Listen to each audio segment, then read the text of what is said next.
Greetings, true believers, and welcome to episode 50 of the Pull List Podcast, a bi-weekly show about comics, pop culture, and faith.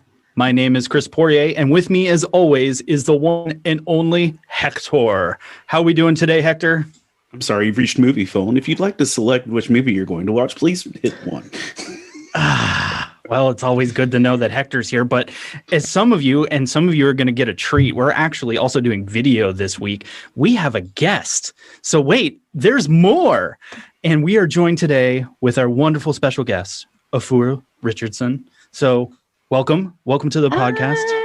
50 episodes, and Hector and I literally have spent the last couple of weeks going, we have managed to go 50 episodes and not have Afua on our show, which makes us terrible human beings. No, I'm glad to come in on such a monumentous occasion. Congratulations, guys. Woo, we made it. We're 50. It's not like you haven't been busy or anything, though. So yeah, and we're going to get that. Save that for the podcast. Like, considering the year we've had, any kind of accomplishment or good news, I'll take it. Right. So take that 50 years and throw some confetti. Be proud of yourselves. So I actually had a bad confetti incident last week. Oh, no. Don't throw confetti. We're doing like a thing party for kids and their families, like a science-y VBS vibe. And there was this big fun song, and I had a giant bucket of confetti, and I was like throwing confetti like when the kids were getting hype with their families. And I threw the confetti and didn't have a good grip on the bucket. And so I went like that, and the bucket flew out of my hand. The confetti looked amazing. But like I almost like took a parent's nose off. And I literally watched as the bucket sailed through the air and almost hit like a 4-year-old in the head. And then I'm like, it didn't. And so I just kept going, but I'm like, get a grip. Okay, here we go. And this is why we can't have nice things, Hector. No. Oh, but you need the arm straps like the Wii. That's it. So your controller doesn't go into a confetti strap. When I patent that, I'm totally going to give you full licensing rights and everything. I just want a small check. Gotcha. So I can build a sauna in my as you can tell, dear listener, we're going to have an amazing show today. So strap yourselves in and prepare yourselves, for we have Comic Sign. Better put the word out. Get ready for the nerd out. Better put specs on. Better bring next song. I could answer checks. I love doing that because it confuses half of our guests, and then the other half that remembers MST3K and all of its glory goes, I get that reference. And then the other people are like, I still don't get that reference. I'm like, that's fine. That's okay. You keep listening, keep clicking. I've done this with you for 50 episodes, and I forgot it was MST3K. So. MST3K, yeah. Movie sign is what they say always, and that was the joke. Is they're like, what does it mean? Well, there you go. Moving on. So today's episode, as we've said, is 50 episodes, and we've tried to bring all kinds of wonderful guests on the show. And, well, it doesn't happen as quickly as we normally would like to, because Hector and I have, as you well know, because it's how you met us, we just run into tons of awesome folks on the con circuit. And, of course, we ran into all of our awesome friends in the con circuit in the North Carolina area. So that always holds a place in our heart. But because we talk about comics and the industry at large, we try to regale our guests with information on what's going on. So half of the time we talk about exciting things like Diamond Distribution and DC Comics creating their own thing. And then flash for everyone that hasn't read their news this week, Marvel goes and does the same thing. But, we'll save that one for next week because that's boring yet interesting. Nerds, I guess, just like talking. Yeah, Marvel's launched their own distribution thing too. Wow. Through Penguin Random House that they're gonna. Diamond probably is not having a great Friday. I was gonna say, wow, because I'm sure they had knew, 2 breakups. Right. They're going through a lot right now, as they say. Bet. Oh my! But like 10 years ago, Taylor Swift at this point, so it's just sad songs and emo. Right, they're listening to a bunch of emo 90s music right now and just kind of upset about it. But Afua, you've been doing you've been doing a lot, and we know that you are multi-talented to say the very, very least. But how about you give us kind of the short rundown of who is Afua? Oh my, a mess. No. We get real up on this show. Let's see. For the past 15 years, I have been a creator, an illustrator, penciler, inker, and colorist of comic books for Marvel, DC, Image, Kodansha, Random House. And I've had the pleasure of working on Black Panther World of Wakanda with Ta-Nehisi Coates and Roxane Gay, and as well as Totally Awesome Hulk, X-Men 92. Goodness. Totally Awesome Hulk, and most recently, HBO's Lovecraft Country. I'm sure none of our folks have heard of that. None. As Hector's over there, like, I have so many questions. And in a prior life, I was it seems like another person forever ago, but I was a singer, a songwriter, voice actor, musician. I went on tour and opened for some really phenomenal people. I think my last gig was just at the time where I started taking comics seriously, which I think was I was a background singer for like Harmar Superstar and Jimmy Fallon for the talking about okay, Mystery Science Theater. Yes. Harmar appears there quite a bit. I have employed my hobbies to the fullest, and most recently I just kickstarted a book going back to Image, which was kind of where I started, a book that I'm writing and illustrating and making an album for, trying to bring all of those things together. Yes. In a book called Aquarius, the Book of Mer. And I just spoke with Image about it, and I have to make an update to my backers, but I'm actually going to push the book back to correspond with Free Comic Book Day. Oh, nice. So since, Free Comic Book Day it's usually in May, and I didn't know, but it was moved to August. So I'm actually going to move my book to August. Some of my co-collaborators are really struggling and going through quite a bit right now. Their families are sick. And I'm like, okay, I'm going to take on the jobs and do it myself. But so that there's, everybody has time to heal. Everybody has time to just diffuse from last year and take care of their families. It was a very tough decision. I don't like changing things around, but it'll be August 11th is when Aquarius, the Book of Mer will come out. So yes, by then I'll probably finish issue 2 and be ahead of the curve and make more songs and more music and give those who helped on Kickstarter more things. Just take all the free things. So sorry, just take. Yeah, I'm pretty sure, full disclosure, Hector and I backed the crap out of that. So thank you. I don't know on the full crap. I was on a budget, but I did. Hey, everybody's on a budget. It was 2020. I should have been on a budget, and then I didn't. And then when I told my wife what I did, she's like, "Okay, you're forgiven." No, but that's because ever since seeing, I believe, at least the image that you have behind you, because that was Dragon Con's badge. It was 2 years ago, because of the 2020 year. I now lose track of things before 2020. It's like in the before times, right? When we hugged one another, right?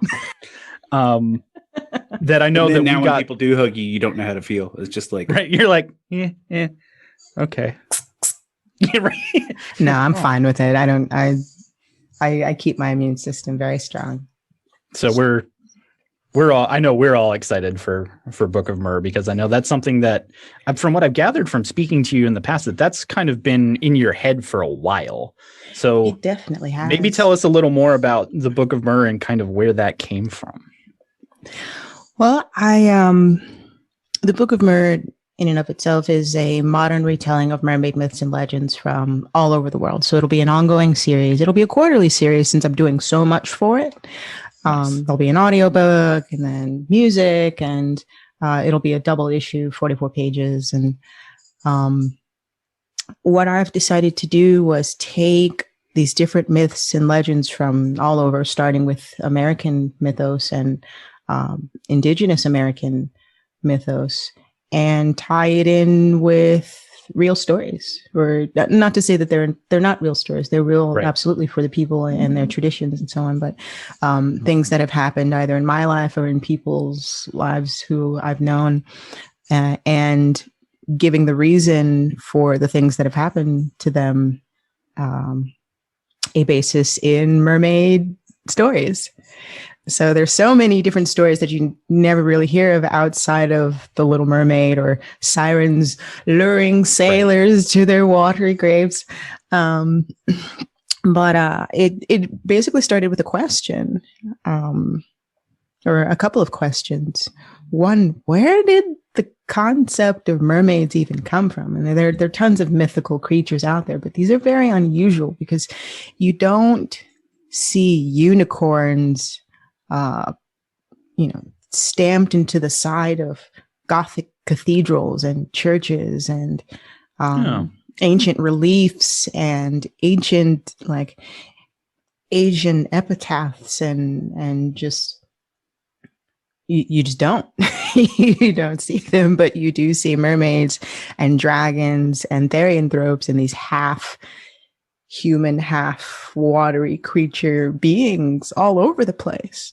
And a lot of them have the same kinds of stories and the same kinds of relationships between the antagonist and the protagonist or what have you. And so I just started on a rabbit hole.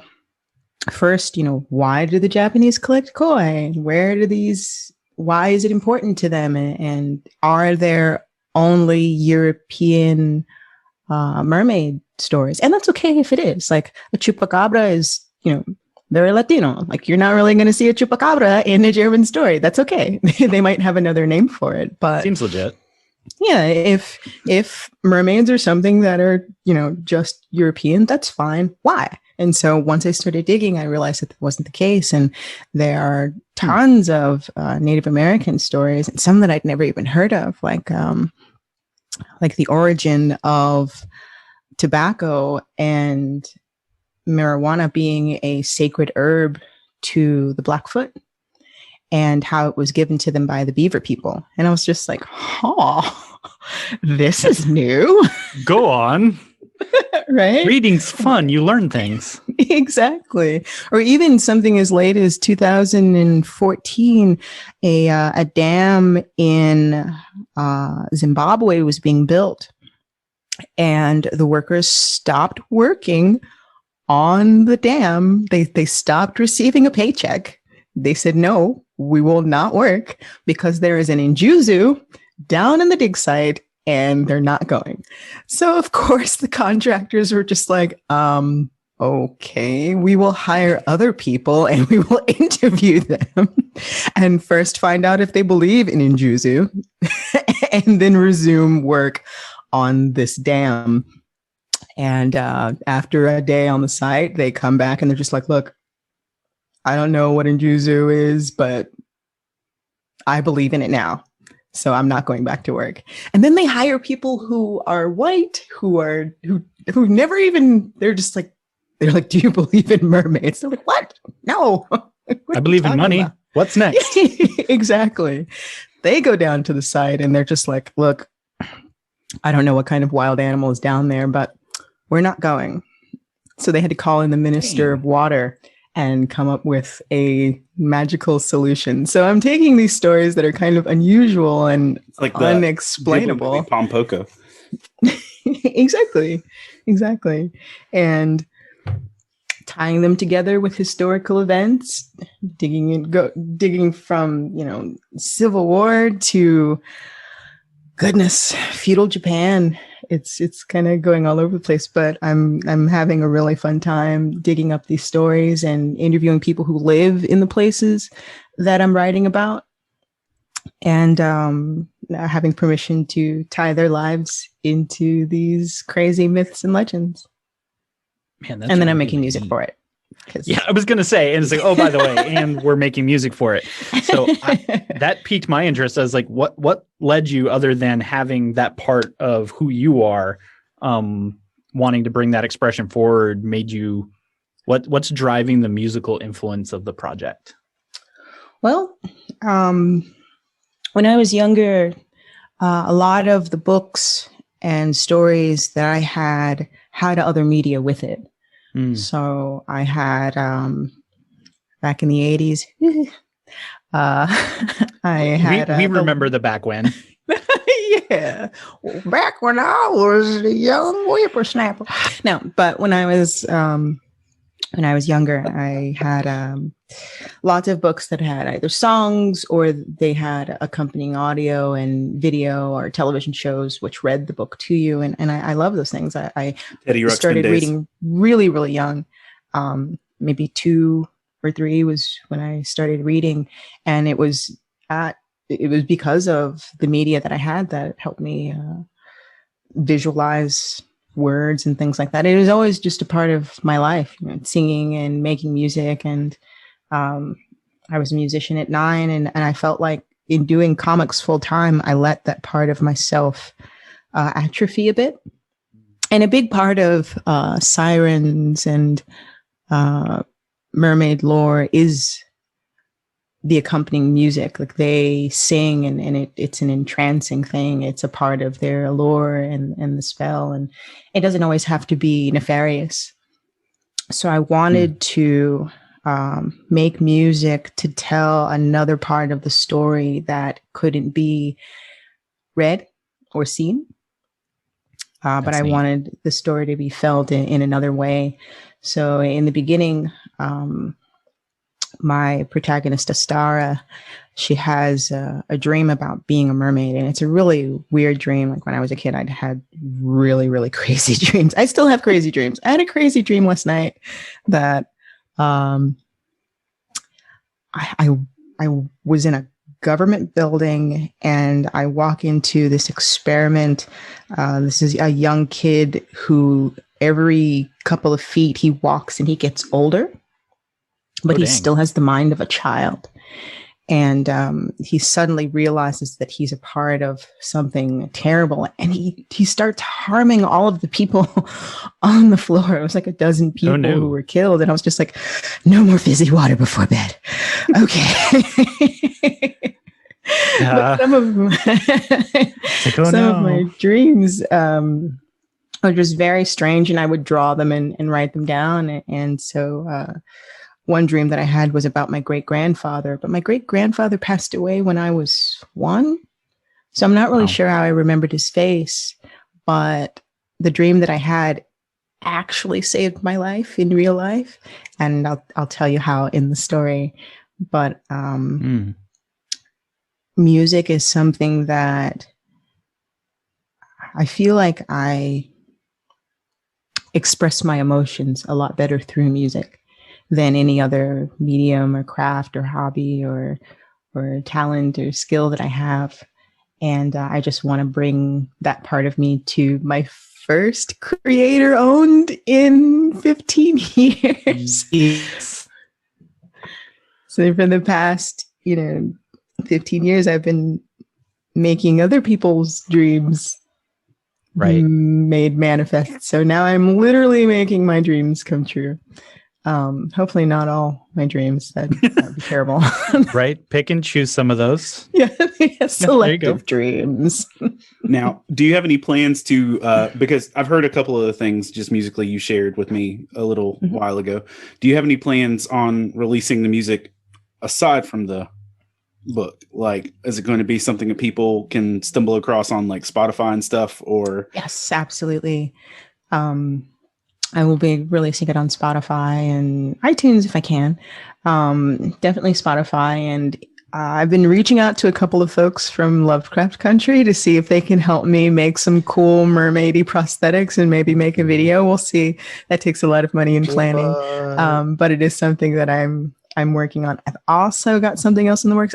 I can't talk about that right now, but it would be really, really cool if it happens. So, yet another form of media that this story will take on. So when that does happen, I'll let you guys know. Ooh. Well, we're just gonna try to ask you after we turn the recording off because reasons. I can be patient. Yeah, we could be patient. Everyone else, you're gonna have to wait till the Afua Part 2 interview, which will happen at some point. It's a point. Absolutely. We're friends. We friends. It's true. With what you had mentioned too about the creator owned versus other people's dreams, have you found, like, I know you're just kind of like diving in to what you're doing with this project, but is there more joy or delight or fulfillment in working on your own projects versus just seeing your stuff out in the wild, or like where's the balance there? It is a different experience. One, I'm a terrible taskmaster, and if I'm awake, I'm working. So I don't stop working on this. I have to like schedule active rest, like play a video game, eat food while playing a video game, because my mind is always working on this. But it's both very joyful and agonizing because you want it to be perfect, but you have to kind of move on to the next thing. But I don't know. I felt like after so much time working on a lot of these stories, I felt like I couldn't put my heart into it like I would something that's mine, because it's not my job to create necessarily. It's my job to execute. So they have a concept or they have an idea, and it's my job to meet them somewhere in the middle. So my clients kind of know what they want. They have an idea, they see what it is that I do, and they want me to do that for them. But I have to play within the rules of what it is that they want. So my self-expression is really only limited to what it is, what tools I have available. So a particular costume, a pose, an expression, a body type is all, that's all them and taken care of. And in a way that kind of gives me a bit of freedom to be able to say, okay, well, the design work is taken care of. That's fine. How can I take a character that everybody knows and has seen and already has an idea in their mind of what they look like, and bring a new set of emotions and a new set of feelings to this character with what it is that I do? That part of my brain, which goes to work on practical costumes and colors and things like that, that would be what would be in the closet of my character, so to speak. Like, you don't necessarily have to go shopping for Batman. Like, right. Bruce Wayne has a set of clothes, what the guy's wearing. There's not really anything that you have. Why is everything in shades of black? Right? I see my wardrobe and I want it painted black. Yeah, everything is just... Nailed it.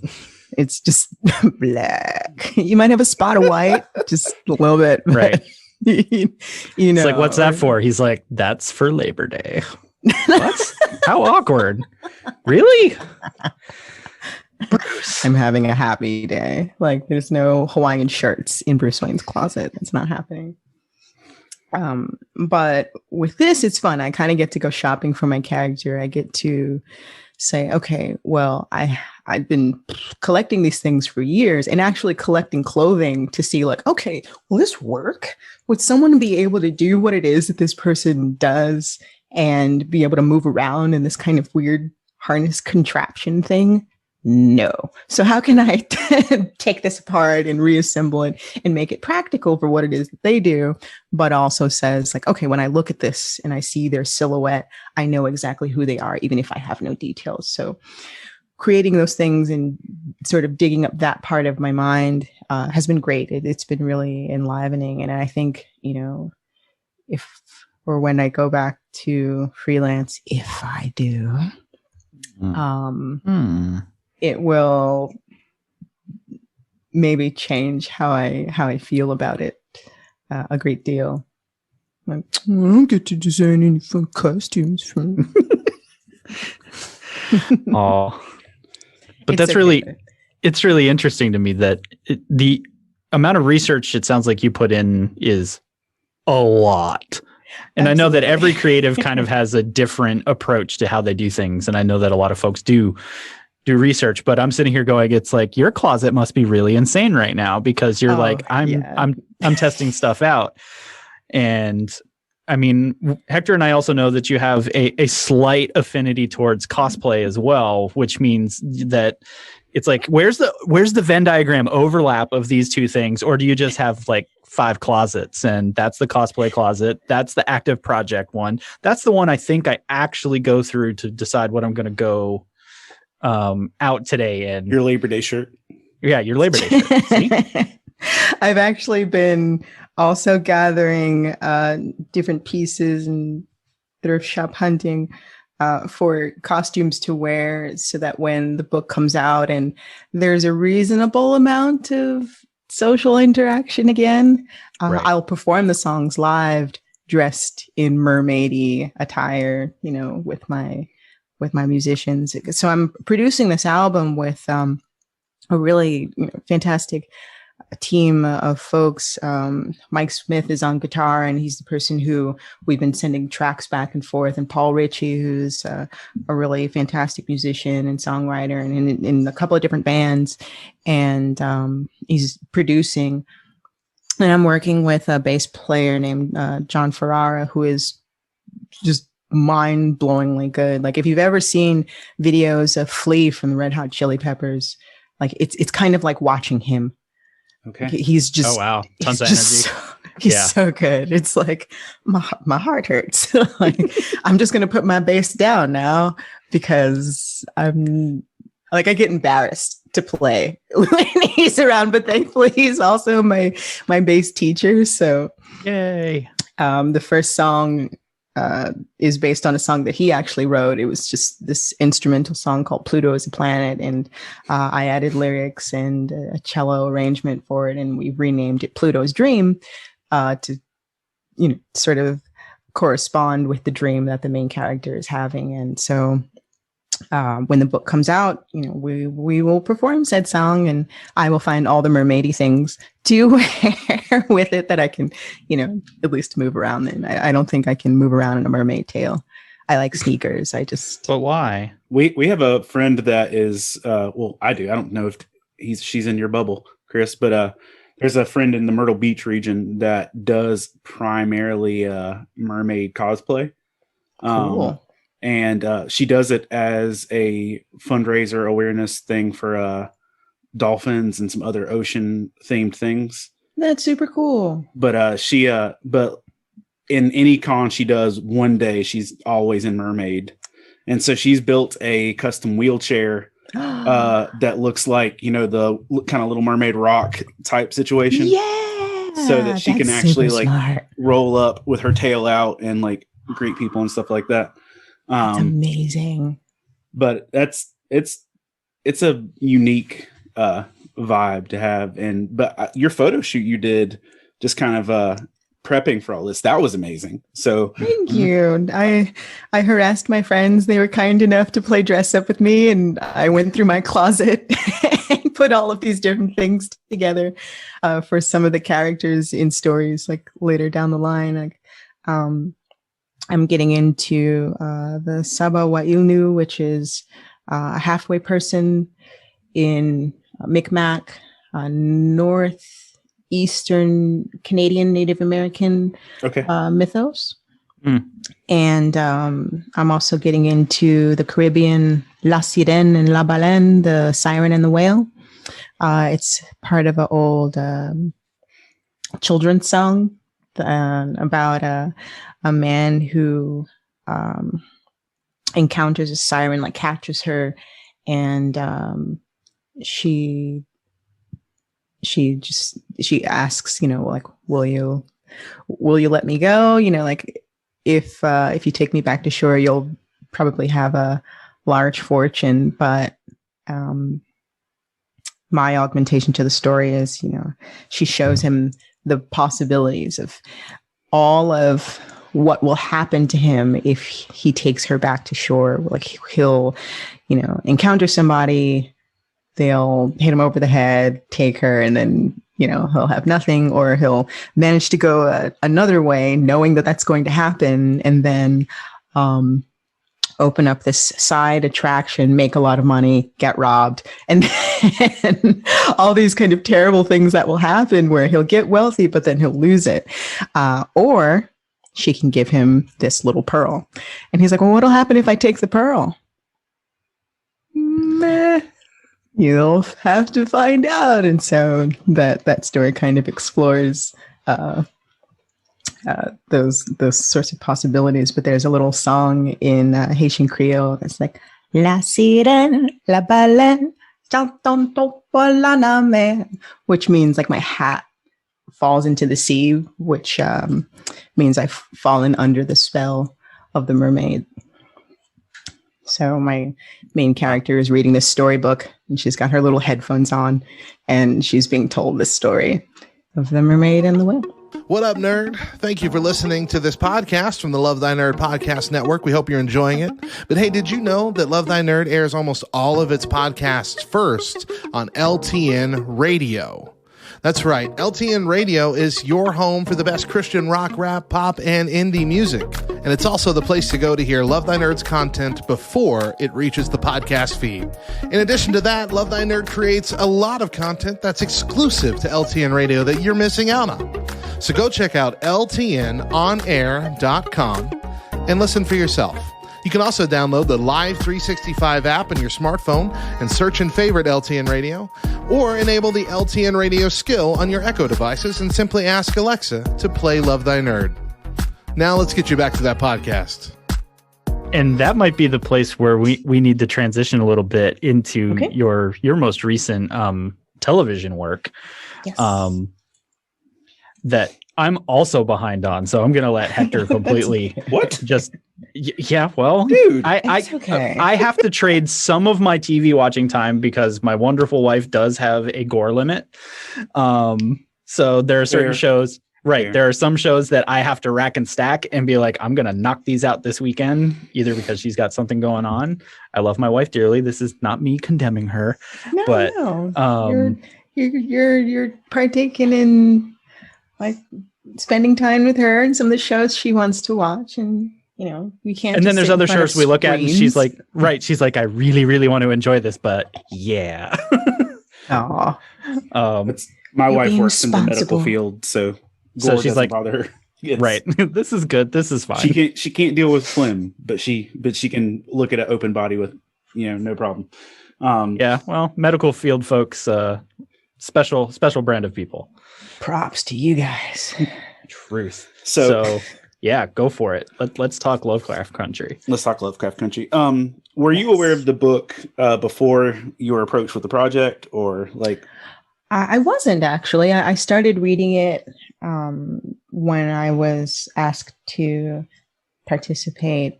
Of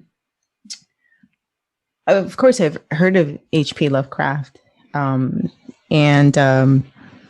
a lot of his creatures and stories, and even his strange life as he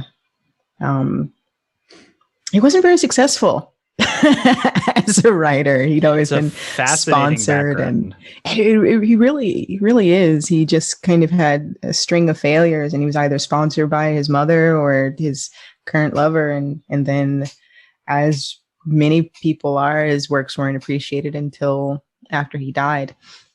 And then, there was also the back and forth for that periodical that he was writing for, where he was insulting another writer's characters, saying that his main protagonist was feeble-minded, like colored people. And so he was branded with the racist thing, which, fair. that's fair. It's like, wrote that down. You want to talk about feeble-minded and you can't even pay your rent? But and so I started to read the story, but everything moved so quickly. I think I started work on the project a year beforehand in May or June, and it was just full speed ahead after that. It was my first time working on a movie set, and it was filmed, a large portion of it was filmed here in Georgia, where I live. And I was 15 minutes, about a 15-minute drive from the set. That's pretty sweet. Huge set. I'd never really seen a movie set like that up close. I've been on a lot of video sets and a lot of television sets, or like daytime television kind of thing. But this was insane. I've never seen anything like this before. And I don't think a lot of the people who worked there have either. I worked under props master JP Jones, who's very prolific. He made a lot of the props on the show. So the orrery, a lot of the weapons, the armor. A props master is basically someone who makes everything that the actors touch that isn't wardrobe, which is a lot. So he was responsible for a lot. He was putting out a lot of fires. At one point, there was a car stunt where, Hector, you've seen this show where the car flips over, like kind of out of nowhere. People actually got hurt during that set. So he had to literally run. I remember him running and putting these things out. But I worked with him to create a comic book. So in the story, sorry for the mini spoilers. He can take it. Yeah, I'm fine. and we usually warn most of our people. It's like, you've had your chance. Spoilers. There is a one of the primary differences from the novel by Mr. Ruff and the film is that Horace, who is the son of Hippolyta and George, is replaced with a girl. So Diana, they have a daughter instead of a son, and she is like her parents, a avid sci-fi reader, and makes her own hand-drawn comics. Now, they didn't want it to look like a kid drew it. They wanted a very talented teenager. And I was like, I will be a very talented teenager. Thank you. So a lot of my work is done digitally because my traditional style is very sketchy. And I started off actually working primarily in watercolors. And somebody very misinformed told me along the line, like, you can't make comic books with watercolor. And I was like, but no. Oh, oops. Okay. So I started learning Photoshop and Illustrator to try and remedy some of my sketchy choices. But they saw some of my commissions on Instagram, and they were like, we want that for her. You just wanted to be really cool. And so I got to make these hand-drawn comics with crayon and color pencil and on notebook paper, which was very tough. But it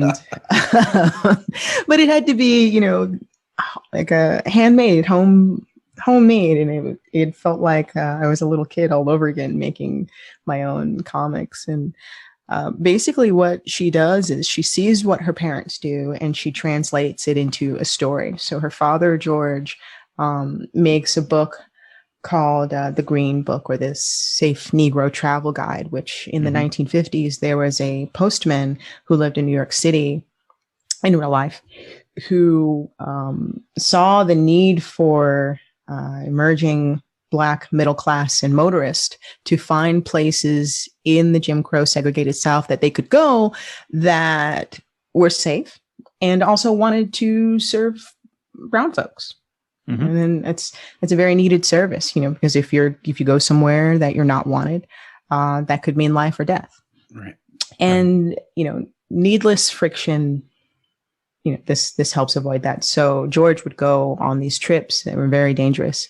And sometimes he would come back, as he mentioned, with a broken femur or a bullet wound or these different things from the people who,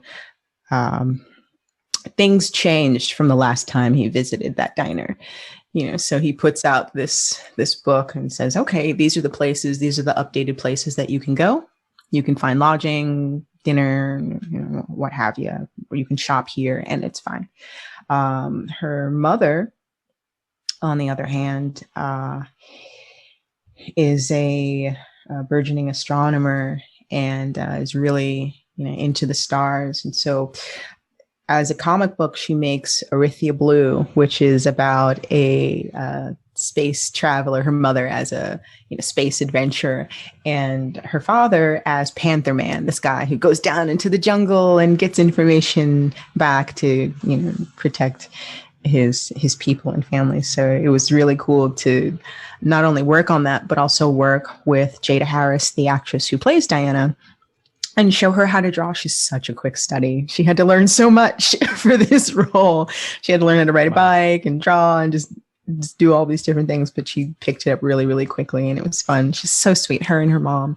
We spent a few hours just working on drawing, and we were so proud of, I showed some of the drawings to JP, who I worked with directly, and he's like, this is her drawing. We're so proud. We were just so excited for her. And so when Diana during the series encounters different creatures and different Lovecraftian, monsters, and she can't speak about what's happening, she has to draw what's going on. So it needed to look natural for her to go over my lines. And so I would do half drawings and she would complete them on camera. That's neat. And then also I got this really amazing shout out in the finale, which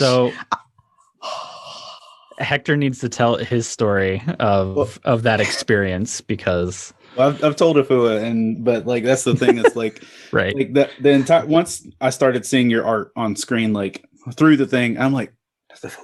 I was like, but even before I knew that you were in it or involved, I'm just sitting there with my wife, and we're like, that's Afua art. And it's because that's the thing, but I didn't even know your name was involved until I was so cool. knee deep in it. And because if for those of you who aren't familiar, her art has a very unique flavor, and you can tell they're just certain, maybe it's just because I've been around it long enough, but you can see out of a lineup, that's her.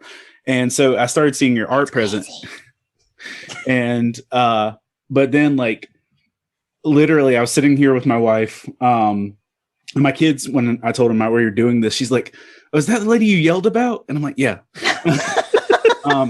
So as we were getting in the finale, and I saw the comic coming on screen or being handed over, and I'm like, I just looked over, I paused the video and I looked at my wife. I was like, man, I'm so happy that Fu is getting this national blah, blah, blah. And literally my wife and I had a heart to heart moment of man, good for her. Man, I'm so proud of her. And all this. And so we did all that. And then I paused, did my golf clap and just excited about it. And then literally as soon as we hit pause and hit play and went back into it, and she said, an artist named Afua taught me, I literally threw a pillow and I screamed. I was ah! And I screamed literally. All three of my kids came bounding down the hall. Are you okay? Are you hurt? And because they literally thought something tragic had happened because I screamed so loudly. And it's that Leonardo DiCaprio meme of you're right. But I was so happy for you in that. I was happy that you were doing the project. Period. Good work, art, awesome, for JP, sure. All that's great. But the fact that in creating the story, which, the book is wonderful, but also the fact that I think, especially for our climate and culture right now, that it was extremely relevant and important dialogue, of things that were being brought up throughout the series. Because a lot of America didn't know that some of the stuff, the fact that people were still learning about Emmett Till. Right. The fact that and in full disclosure, I didn't know about the travel guide. And that's okay. There's so many things that we don't necessarily know about. Outside of an amazing horror depiction and a cool story, sure. there's a lot of important voice to it, and the fact that your name didn't just get in the credit. Out of all the artists that worked on this thing in different areas, that they called you out by name. Now, did you know that was happening before? I remember because I was also working with the executive producer, Misha Green. And she we were all just kind of going back and forth on these things. And that comic that Hippolyta hands to Diana was supposed to be a full comic. But we got some wires crossed and we got the dates confused. So I didn't get to finish it. But within it, I was supposed to draw all of her experiences, like all the places that she traveled, all the places that she went. And then I wrote, they wanted me to write in a scenario where she gets in an elevator and then the door opens and there's my studio in this like Ghost in the Shell looking loft. Right. And I spin around in a chair and hand her a Wacom pen. Like, are you ready to write your own, history? And like, I was supposed to write myself into the story. But we didn't get a chance to do that. And so since we didn't get to do that, which I thought was cool in the first place, like, oh my God, that's so strange. But wait, I have to do this by tomorrow? I thought you said a month from now. And they're like, no. I'm like, oh. So I ended up creating that cover in like 3 hours and then had to change the robot arm to a regular arm. And I'm like, I've been up for 48 hours already. This is fine. That's how I was feeling. As soon as I finished it, I just like fell asleep just at the desk.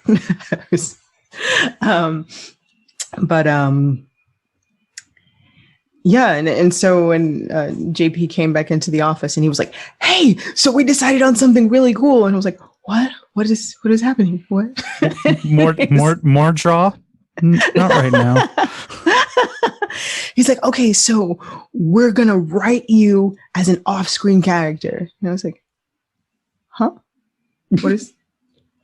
Well, at the point, because I didn't know the story. So I didn't know what was happening. So I only knew the story through the context of Dee's comic, which was fun because it was still a surprise for me. But yeah, you're going to teach Hippolyta how to draw. And I was like, like I didn't understand what he was saying. Like it didn't quite sink in. And he says, yeah, we're gonna, it's gonna be so cool. And I'm like, oh. And I could tell he was really excited about it. So I kind of like, not that I pretended to be excited, but I didn't understand. So I was like, oh my gosh, that's so cool. What? Like I didn't get it. I didn't get it at all.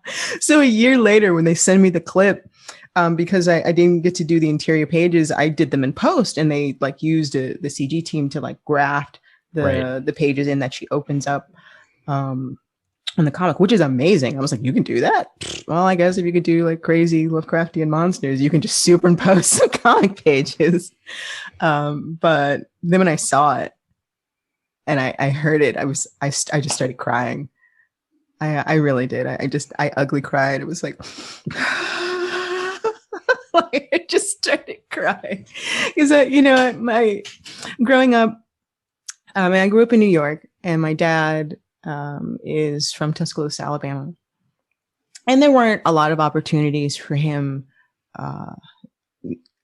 He's a physicist and a teacher and a soldier and an officer, in the military.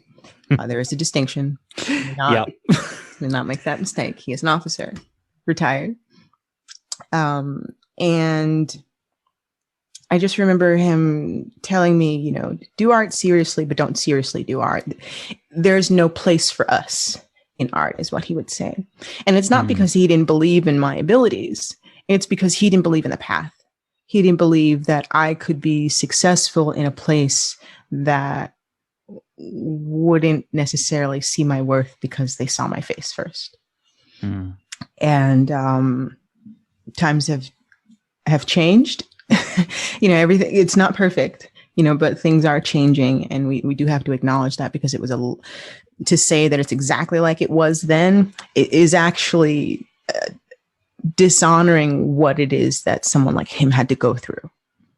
Or someone like Gloria Richardson, who fought to have schools desegregated, or hospitals and all these other things, because it went against the Constitution, because I believe it was either her brother or her uncle, went into a hospital, and they wouldn't serve him, and he died. And my dad getting denied scholarships, and they were given to people, he said, who didn't even want them. Meanwhile, he made a sculpture that was sitting right in the entrance of the school. He did oil paintings that are still up in his university. I mean, he's a brilliant man, and helped develop MRIs and string theory, but he was a sculptor and an oil painter and did all these things, but didn't think and knew from his experiences that there was no place for him to pursue that any further. And he didn't want me to be disappointed. So to now be able to do this for a living, and say, Dad, we made a place for ourselves. It really, oh man, it really means a lot to me. And it's hard work. Art is very hard. You have to take a lot from yourself and put it on the page, but I'm glad to be able to do it and share this with him. Yeah. And I know I'm crying, but I don't know why I'm crying. But after seeing that, I think that's when I made the decision, like, yeah, you know what? I know things are crazy right now. But if a company like this, to make a production like this, believes in me, then I need to believe in me too. So that's why I decided to do my Kickstarter in the middle of 2020, which was crazy. This is fine. But I'm like, now is a good time, because that kind of stuff doesn't really happen. There's so many really skilled people, and even people I knew, like I was running into my friends who'd been working in the industry for so long. And even storyboard artist Eric Yamamoto, like he works on all of, I'm drawing a blank right now. What is the producer of this series? He did Us and... Thank you, Jordan Peele. He storyboards all of Jordan Peele's films and movies and series, and he didn't get a shout out. And not to say that he didn't deserve it or anything like that, but the fact that they chose me for it, I don't take that lightly. And it was a huge honor. And considering like the costume designers and the sets, like all of those rooms, even the bar, that was made. These things were made. Like, it wasn't just like, oh yeah, this is a great place that we're going to film this thing. No, these sets were built. The observatory. I saw a photo with you with the observatory stuff. That was dope. Built. Like, that was built. Like these stone bricks, all these things were built, and all of the hands, even the underground tunnels when they were trying to get to that locked chamber, that was a labyrinth that was built and filled with water, so that as they went further along, more and more, it looked like the water was rising higher. All of these things were built, all of those hands that went into making this thing, and they chose me to say thank you. So I don't take that lightly, and it really meant a lot to me. So this project that I'm working on also means a great deal. And I think it's the first time that I'm really going to be able to say who I am through it. And some things are pretty and some things are ugly, but that's life, but I'm just really excited about it. So when this project drops in its fullness, as like when in all its many facets, yes. What would it take for you to consider it successful?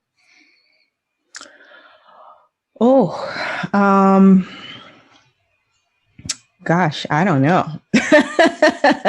Because some people just think creating it's success. Some people think I need it to have this type of response. Like when you sit back, it's in the world, it's birthed.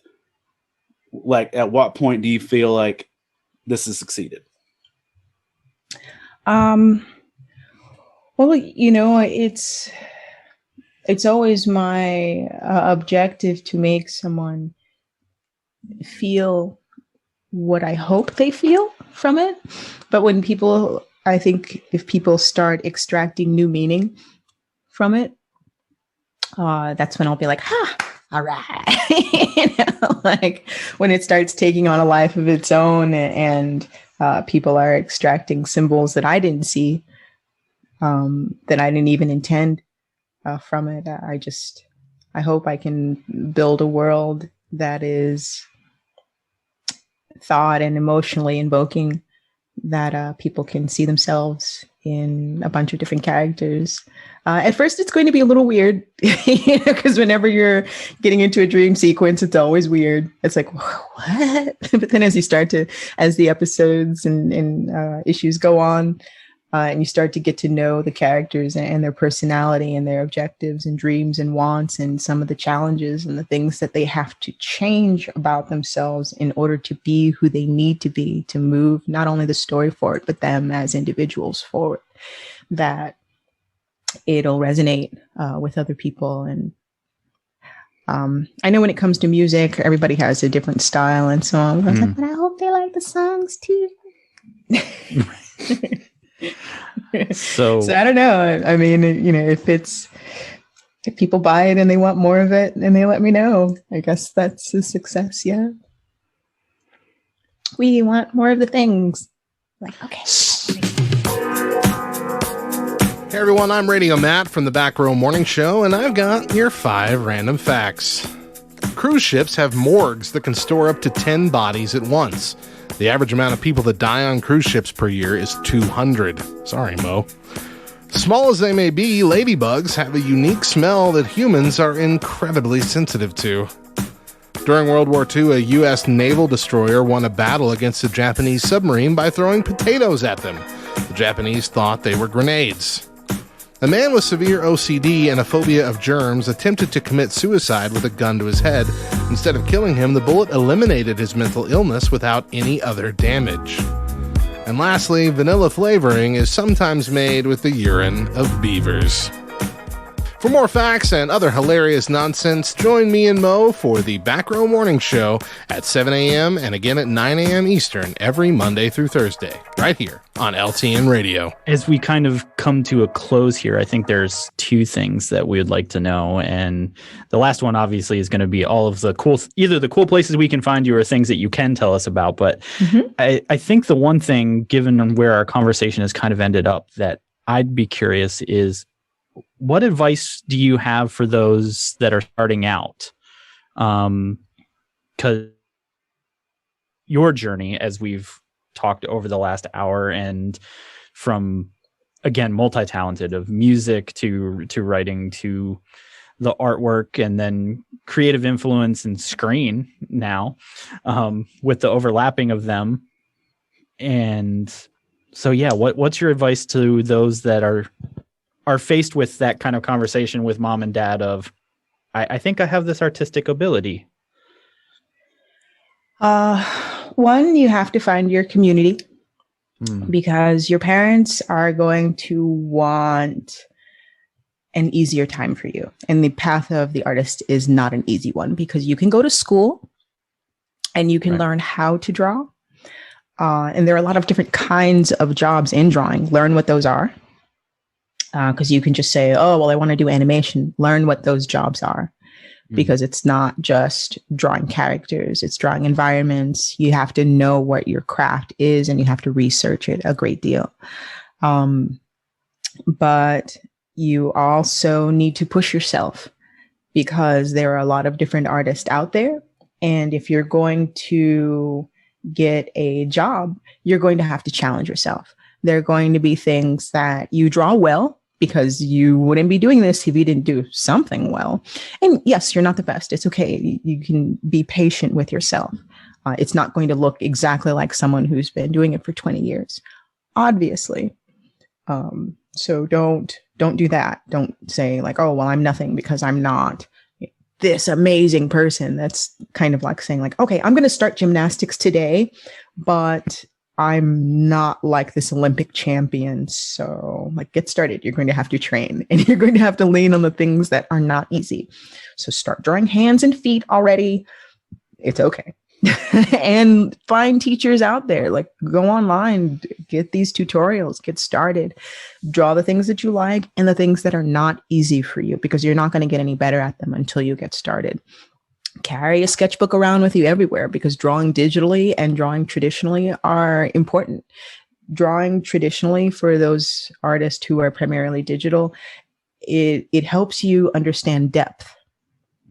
With a digital device, you can kind of get flattened out sometimes, because you're not able to really turn something around in your mind. When you're drawing from life and from something that you can see, you're restoring your memory banks with how light interacts with the object.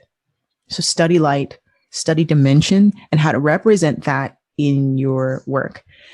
Style. Everybody wants to figure out style right away. It's kind of like doing a guitar solo before you learn how to play the instruments. Your style will come because they're things that you will like and you will repeat.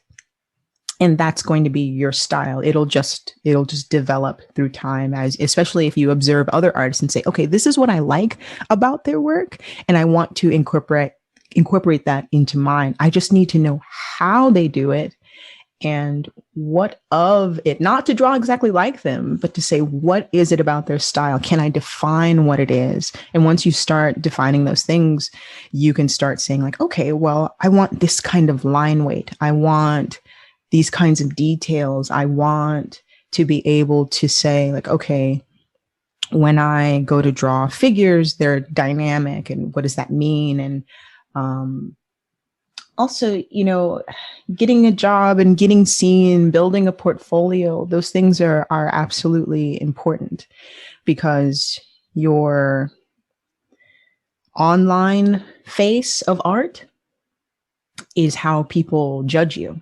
So how you present your art, it's kind of like any other business.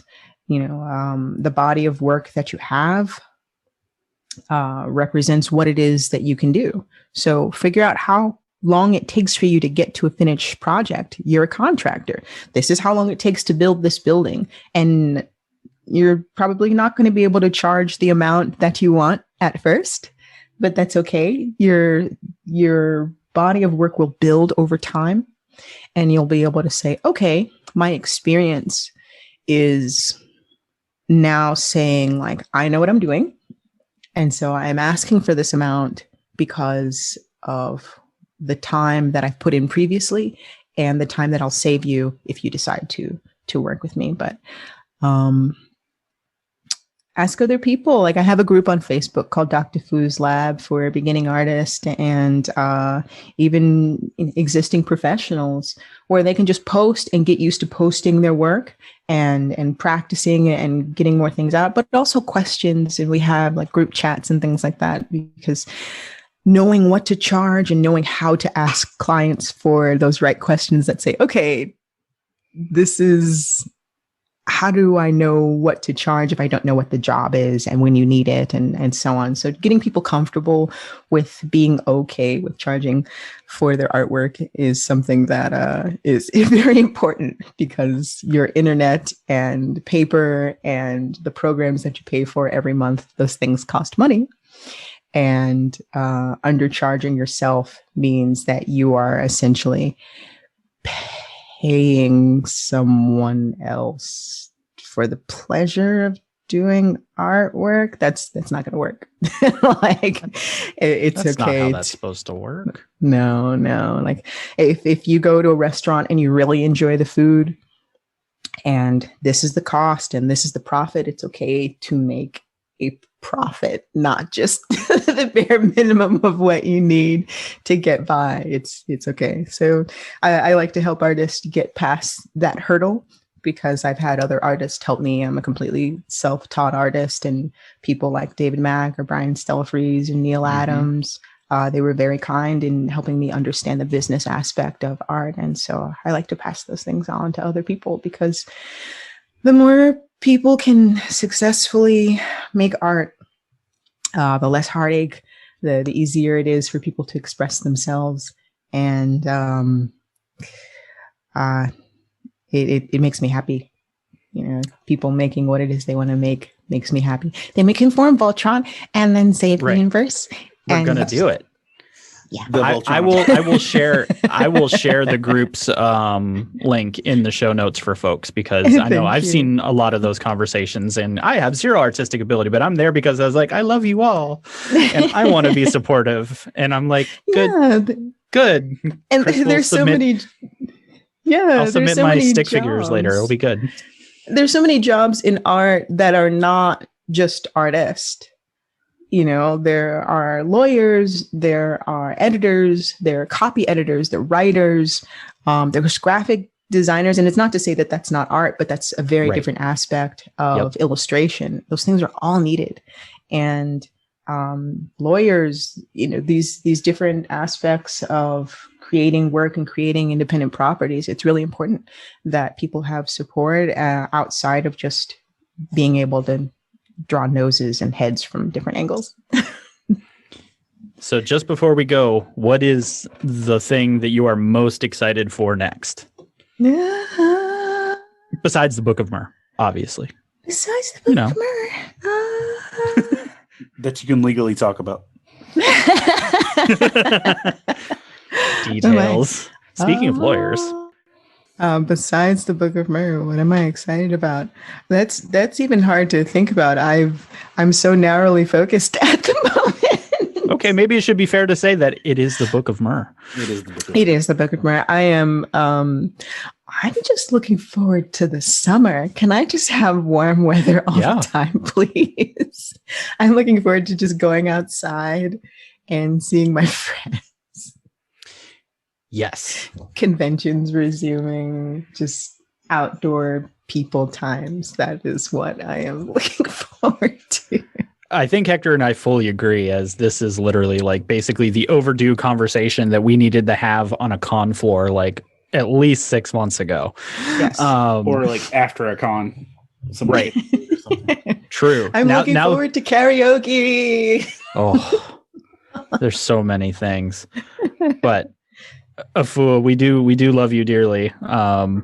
I think it probably has shown over the last hour for some of our listeners, and we just want to thank you for coming and spending some time with us. A brief moment to talk of all the cool things that you're doing before you and life experiences and everything. That's kind of what we're about here, is getting into the life of the creatives that we interact with and get to share the things that they're doing, also some of the stuff that makes them who they are. And so thank you for coming and spending some time with us. Thanks for having me. So I think that's going to do it for us here at the Polis Podcast. Episode 50 is now all wrapped up. It's in your ears, or at least hopefully it's in your ears. It's a podcast. But we couldn't possibly do this alone. As many of you know, we take this epic journey of podcasts and fandom along with a lot of other amazing podcasts that are all part of the Love Thy Nerd podcast network. So be sure to visit lovethynerd.com for more info, previous episodes, and maybe find yourself a new show to add to your routine. Hector and I and Afua today would love to just thank you all for choosing us and the Polis Podcast as your comic book knowledge factory on a, near weekly basis. We try. So don't leave us hanging. Rate and review the show on your podcasting app of choice. We're on the iTunes, Spotify, Stitcher Radio, and so many more. Ultimately, it's been a pleasure, Afua. Thank you, everyone, for listening. And remember, kids, read more comics.